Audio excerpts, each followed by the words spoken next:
जय जगन्नाथ सांग मैंने वेलकम करुच्ची एक चटपटा वीडियो को। मार्च 20 सीना खाली आम पखाड़ दिवस सेलिब्रेशन करुचे किंतु सबुबले तो घरे घरे पखाड़ दिवस होची। जेहेतु आगु पखाड़ दिवस थिला आमे सांग माने डिसाइड करथिलु जे स्पेशल दही पखाड़ थाली करिबा। तो दही पखाड़ कंसा सह आमर थिला 10-12 प्रकार बा 13 प्रकार साइड आइटम थिला। आउ बिना पागरे कोन पखाड़ थाली कंप्लीट हेबो। तो बेबी कोन कला ना टमाटो बैगन को दला दली कर चकटा चकटी कर देला। आउ दीपाली सबु जाक आइटम कदली पत्र सुंदर भाबे गोटे କରି ବାଢ଼ି ଦେଲା। ଆଉ ଆମେ ସମସ୍ତେ ପିଲାମାନଙ୍କୁ ସେପାରେଟ୍ ଗୋଟେ ଗୋଟେ ପଖାଳ କଂସା ଦେଇ ଦେଇଥିଲୁ। ଆଉ ତଳେ ବସି ଆମେ ଏକାଠି ସମସ୍ତେ ପଖାଳ କଂସାକୁ ଏନ୍ଜୟ କରୁଥିଲୁ। ଦେଖିପାରୁଥିବେ ସାଙ୍ଗମାନେ ଆମେ କେତେ ଖୁସି ଥିଲୁ। ସବୁବେଳେ ତ ବିରିୟାନୀ ଚିକେନ୍ ମଟନ୍ ସବୁ ଭୋଜି କରୁଥିଲୁ କିନ୍ତୁ ଆଜି ଭାବିଲୁ କିଛି ଅଲଗା କରିବା। ତ ଦହି ପଖାଳ ସ୍ପେଶାଲ ଗୋଟେ କରିଥିଲୁ ଯାହାକି ଘରେ ବସି ଆମେ ଶାନ୍ତିରେ ଉପଭୋଗ କରିପାରିବା।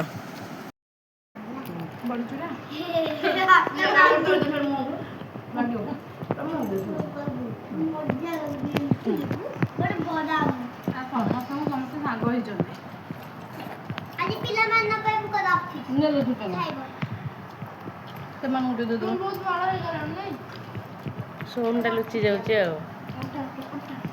पखाड़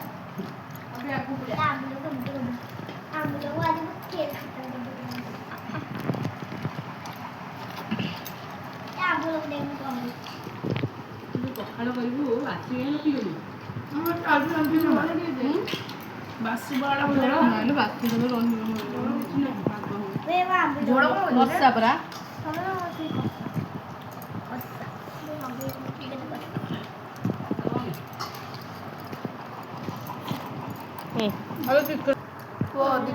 कष्ट करी चिल्ला खोजी खोजी खोजी खोजी धरिकी आसलु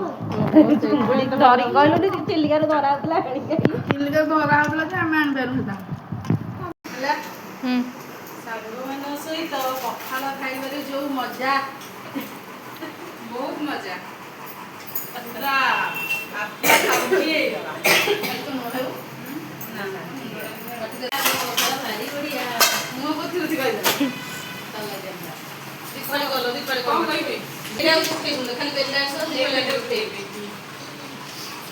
आम पखाड़ आम गर्व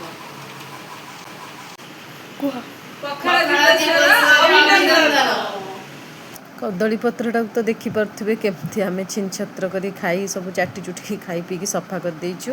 तो आम पखाड़ थाली आपण मानकु केमती लागिला तो कमेंट करी निश्चिंत जणाइबे। वीडियोटी भल लगी लाइक शेयर सब्सक्राइब करा जमा भूलिबेनि।